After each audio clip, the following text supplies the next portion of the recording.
Alright, so in this little tutorial I'll show you how to rig up stuff for XLGM. So what you want to start with is your model. I'll close this stuff real quick. Whoops. So what you're going to start with is something that looks like this, without this all in it. So just the armature and all the assets. I mostly deselect everything. You can also do it by clicking this stuff. Only thing you won't have to click is the game body, otherwise it will disappear.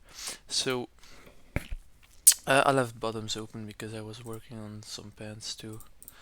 But yeah, I'll show you the quick basics. Okay, so I'm using Blender 2.92 or 93, I don't know. The most recent Blender is always good because some older versions don't have this tool. This tool is very useful for pants and stuff, but I'll make a separate video on that too. So what you want to do is you have your blue model. So this is what we're going to work with. So first things first, you import a model. You can import anything, an FBX, DAE, or an OBJ. I got a set here.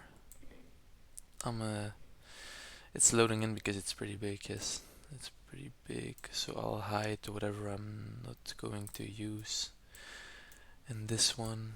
So I'm seeing this is all the same. So I'll select these.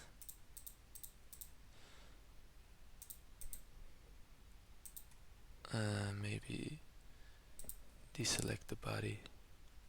Okay, no, never mind. I'm gonna just delete everything because this is what I'm working on, but it's too big. I'll just I'll import something smaller. I'll have a look if I have something in here. uh,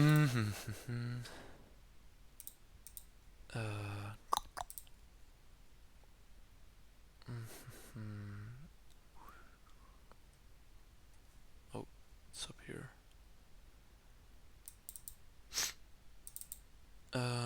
I have some hair in here, maybe. Yep.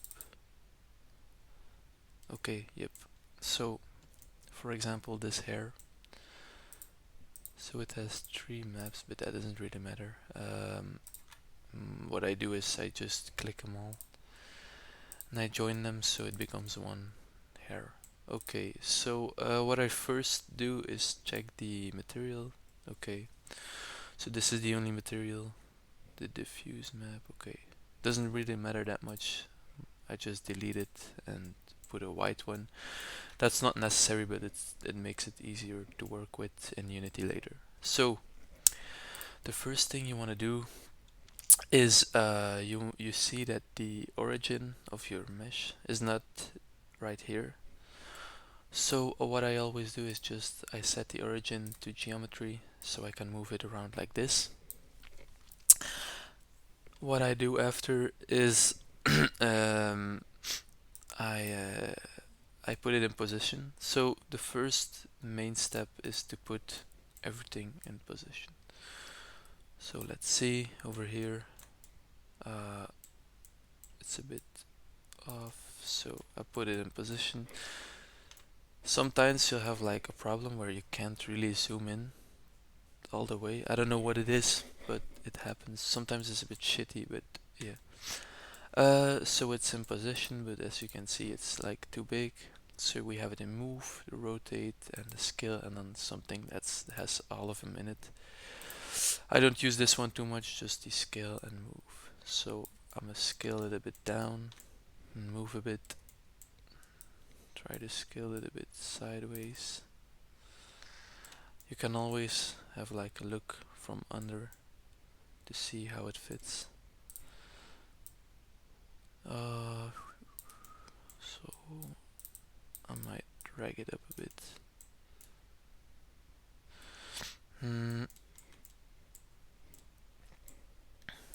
Let's see. This is too big. Fuck it. I'm gonna import something easier. Maybe this one is easier. Definitely looks easier.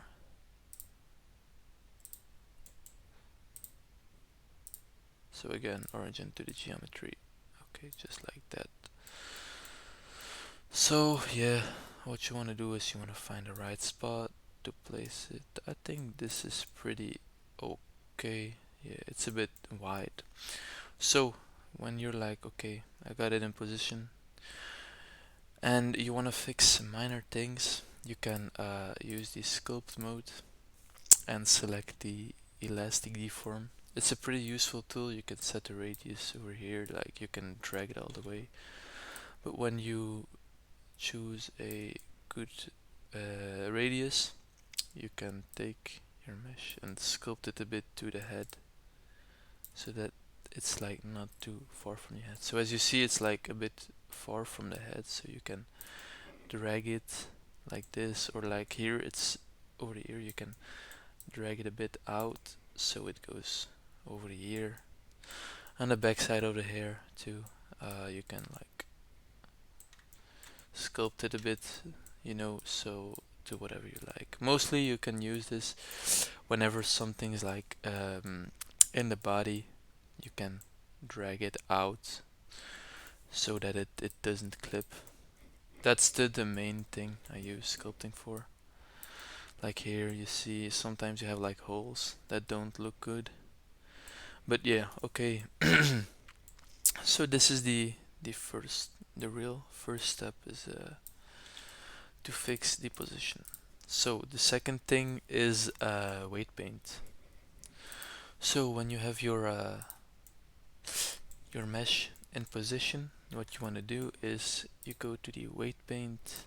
Wait, I'll show you something else first. So as you see here, we got no vertex groups or whatsoever. So you won't be able to link the armature with anything. So you need vertex groups to link the armature with. So there are multiple vertex groups that are already on the body, as you see here. You can also find them in here. You go to game body, and then you see the vertex groups. So what you'll have to do is you'll have to take the right vertex group and add it in here. But we won't add it by using this plus, but we will do that by applying weight paint to the mesh. So as you see, it's all blue. When something's blue, it will like move a lot in game. Only blue things are like parts on the pant and stuff, but I'll make a separate video on that. This is just the basics so that you get it. So I always choose the gradient, and I put the weight to 1 and the strength all the way up. For stuff as hair, hats, masks, things around the wrist and the hand, yeah, anything that is like not a top or pants or shoes, only really need one vertex group.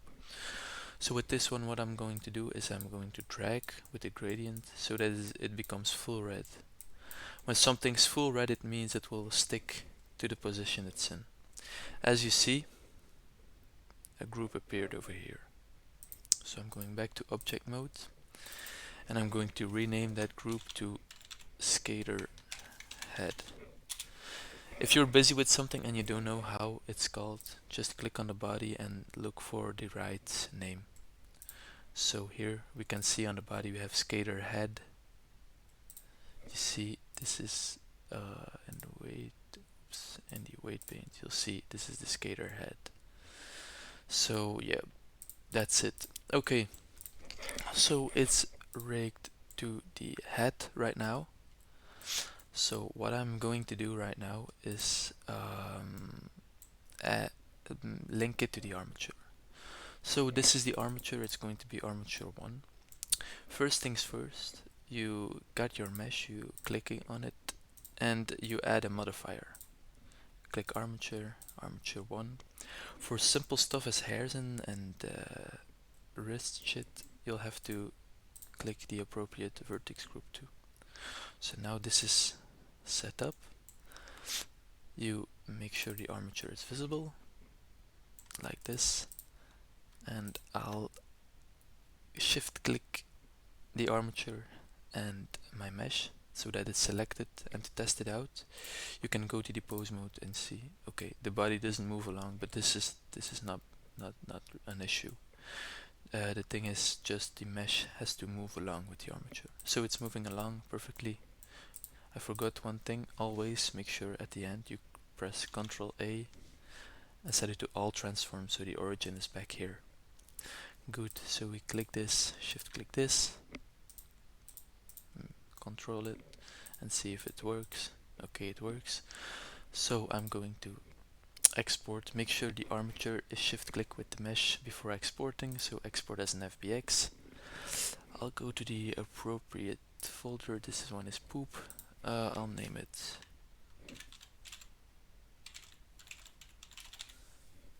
like this, and then I'll make sure to get the right stats. So this, you can always pause the video and just follow this and take it as it is here. So when you got this,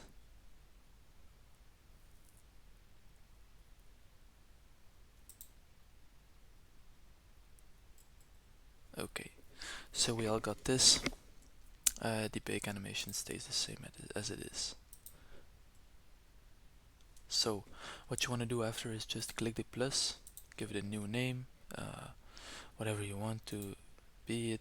So mine is already the correct one. You just click a plus, give it a name so it's saved. Okay, so then you can export it. And now I'll make another video on the Unity part.